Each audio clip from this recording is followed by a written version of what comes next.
The Royal West Club is based on the shores of the Clyde at Greenock. It's a well-established, well-funded club with excellent facilities. It was one of the first to build one of the new St Ailes skiffs as part of the Scottish Coastal Rowing Project. They started planning to hold the 2012 regatta on the weekend of the Diamond Jubilee over a year ago.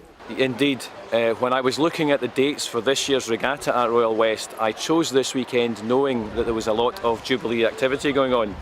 I didn't know at that point the club would be asked to represent the district down in London, so we've had to split our activities for the last few months getting ready for this and getting a boat ready to travel down to the Jubilee pageant in London. Like many other aspects of the Jubilee weekend, the weather didn't help.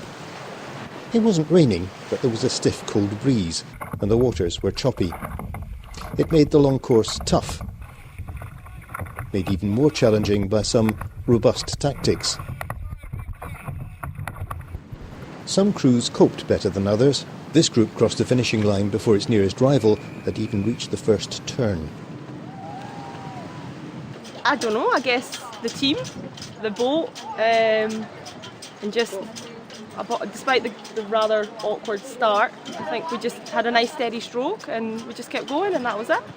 Everyone's got their position and they know where they like, so it fits quite well. Shortly after, however, everything had to be changed, and not just because of the weather.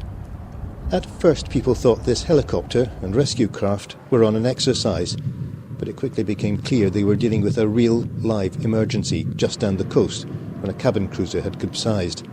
It was important to keep the skiffs out of the way. What we have is a huge amount of common sense relating to the river and the activities on it.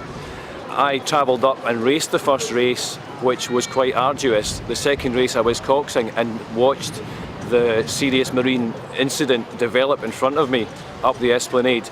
Two factors influenced the change of the course. One was that activity, police activity and rescue activity, and also the length of time the race was taking.